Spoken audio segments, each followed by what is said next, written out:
Hello everyone, welcome again in the fresh part of this chapter in which we were discussing about control and coordination, the second chapter of biology syllabus.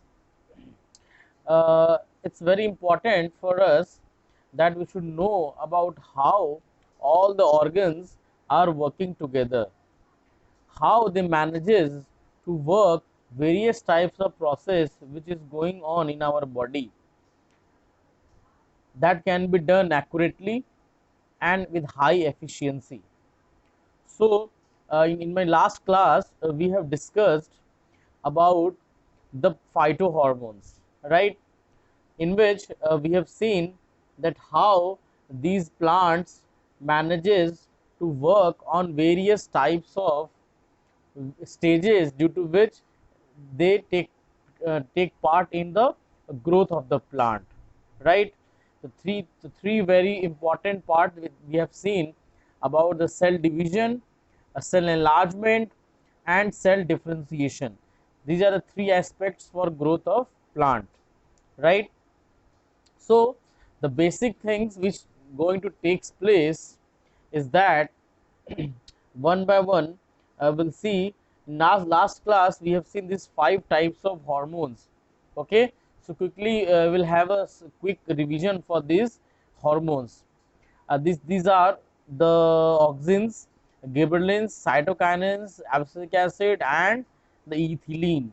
Okay, so what happened with the auxin? This is a very important hormone which is considered as the growth promoter for the plant, in which they are direct involved in the growth enlargement, that is the cell enlargement of the cell differentiation, that is also very important, and also takes place in different movements of the plant. In different movements means what? The phototropism and geotropism, that today we'll discuss this topic. Okay, so that's why this auxin is very important for us. After that we have seen about gibberellins. The main role of gibberellin is the breaking the dormancy of seed.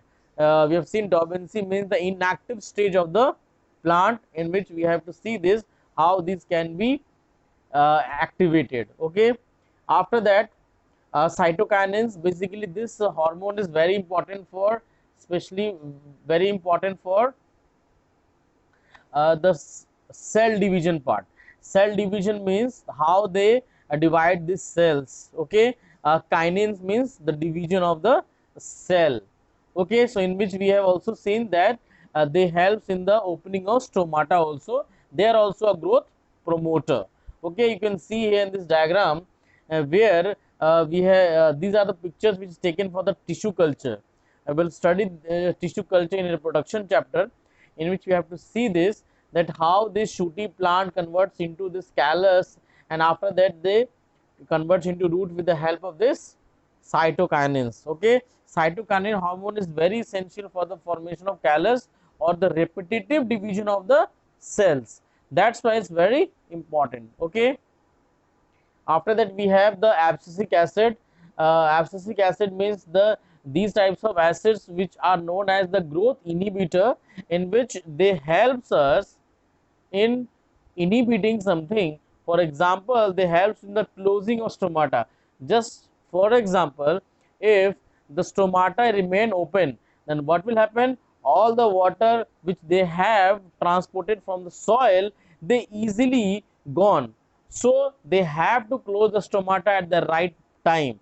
So with the help of this abscisic acid, they have to close stomata. Fine. So with the help of these promotes wilting and falling of the leaves. This all takes place. Okay, and we have ethylene. Ethylene means this is the growth.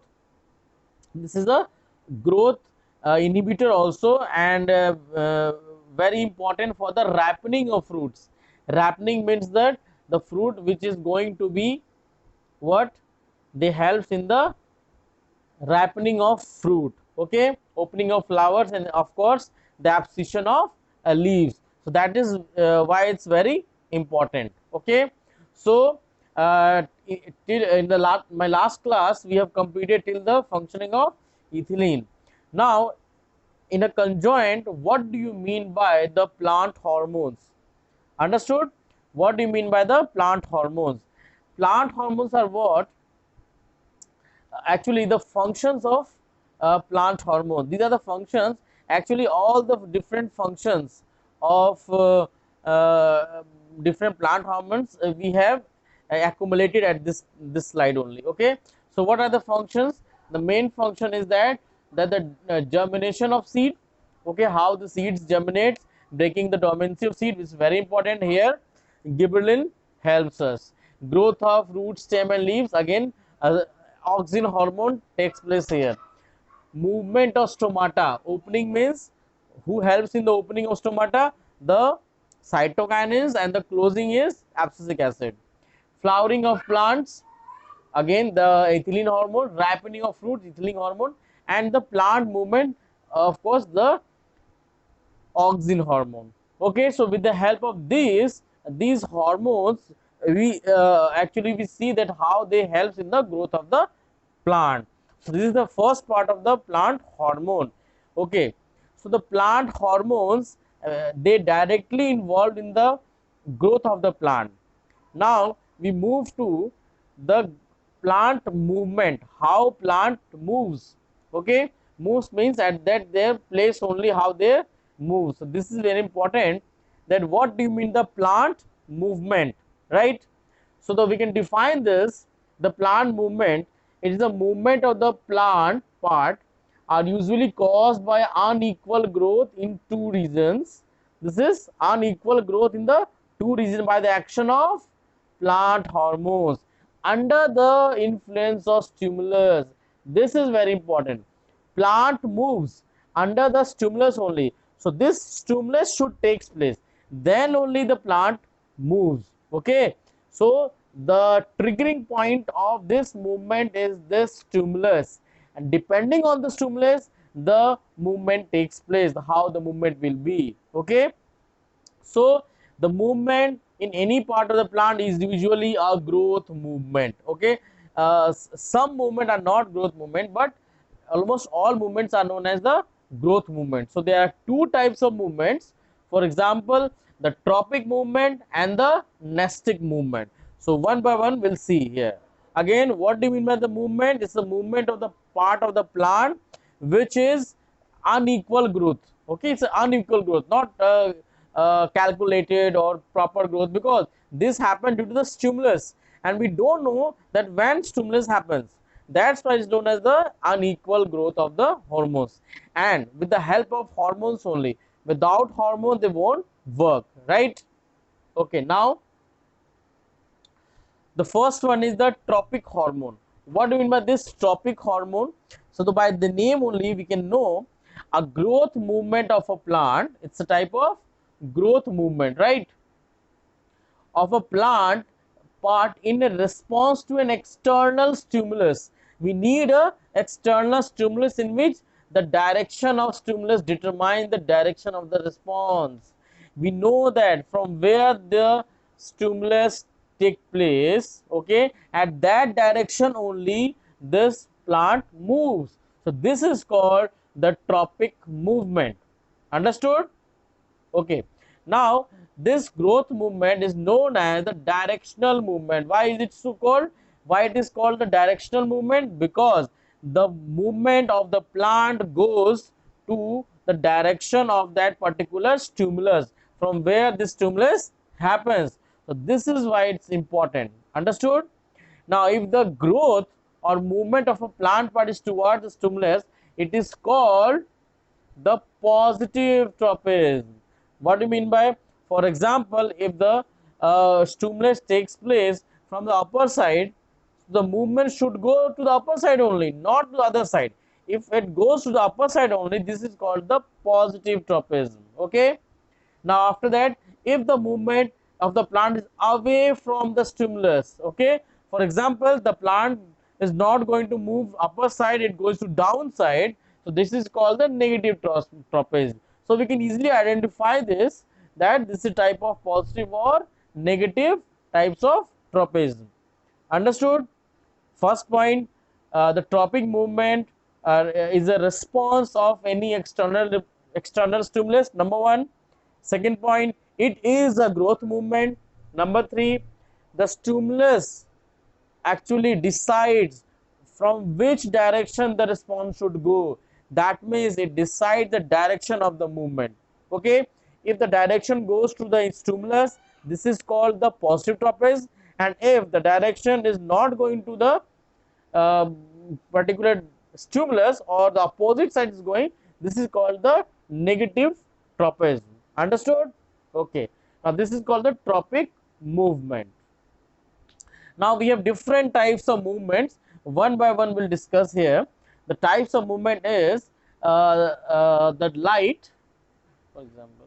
Okay, okay, the light, which is called the phototropism. Understood?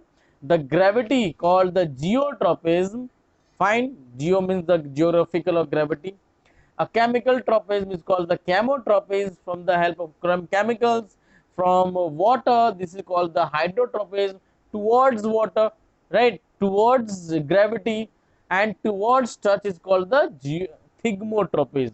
So actually there are 5 types of tropism that we need to see that how they actually behaves, right?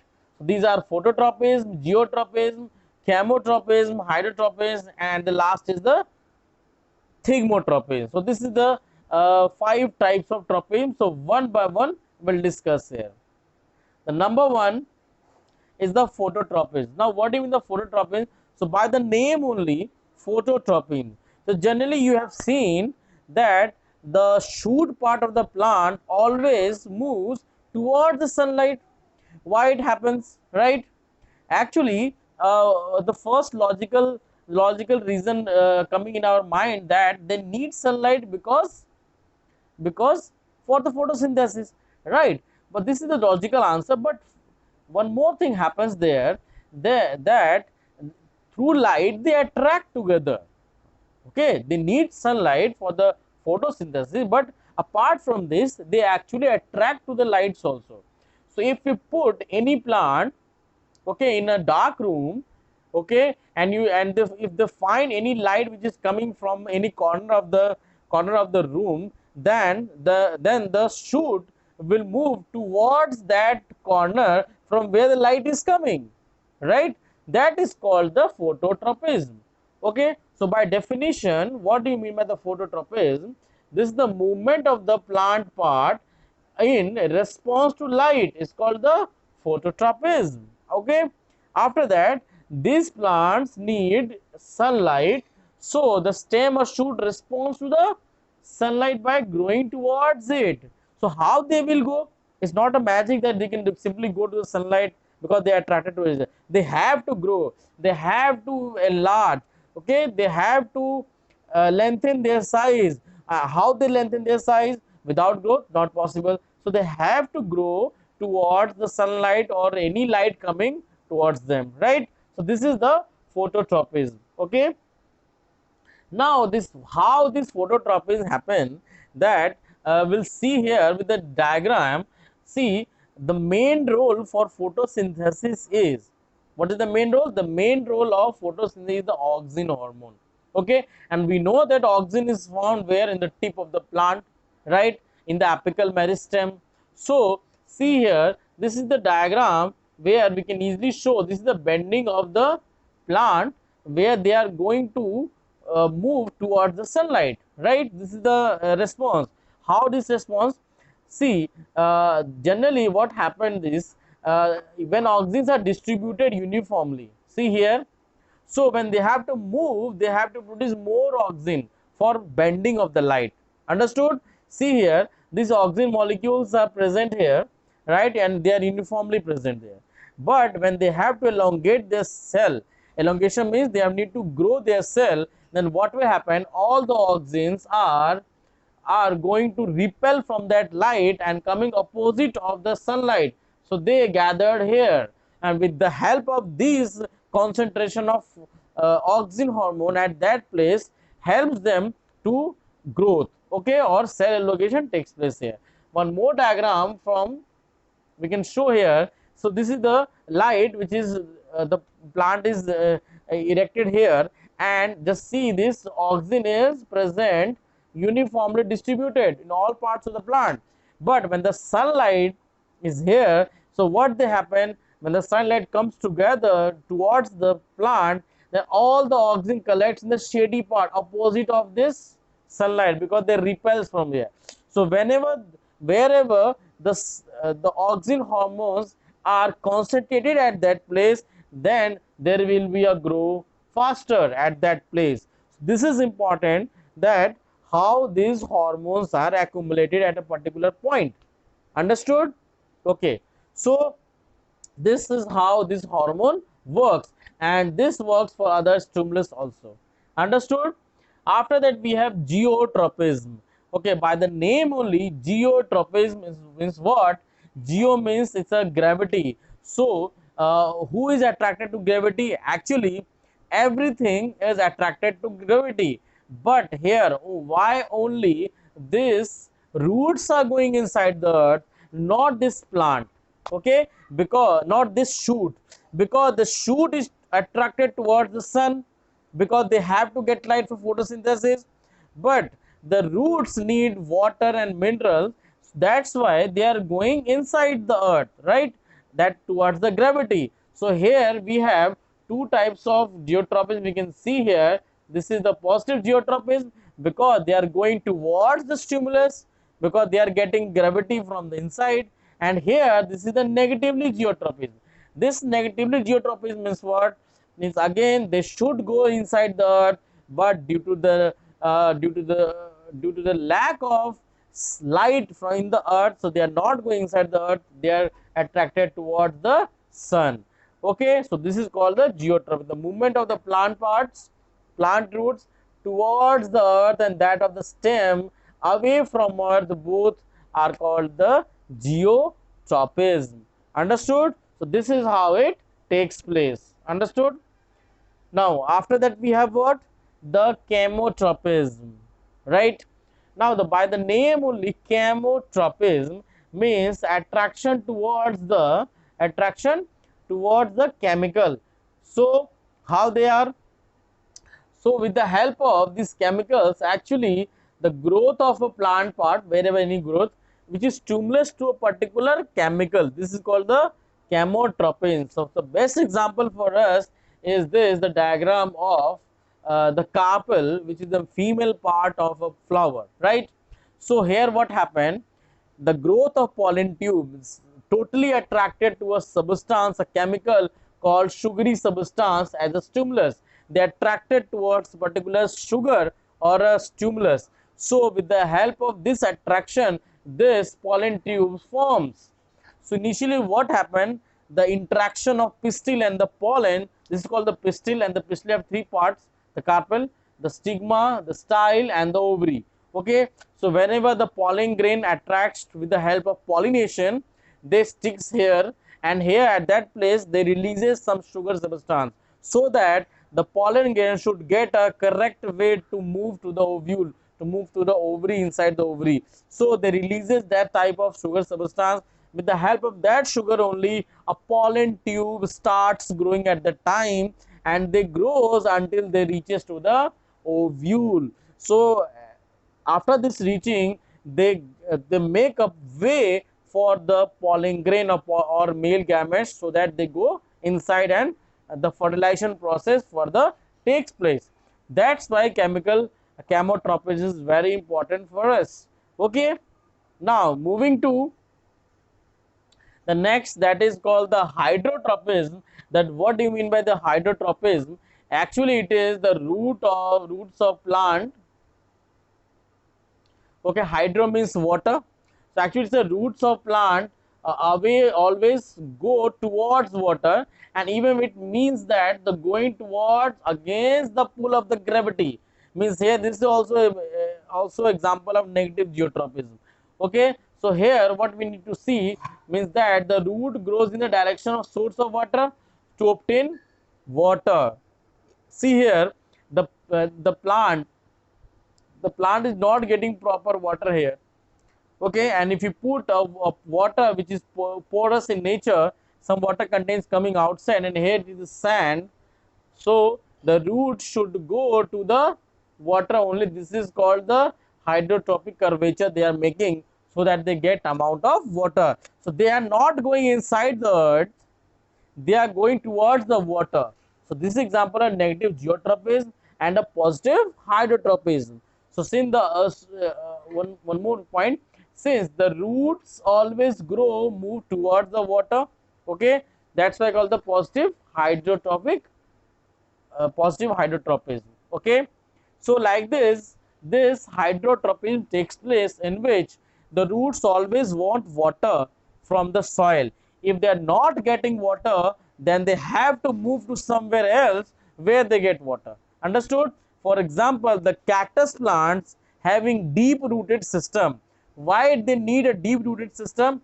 Because they have to get water.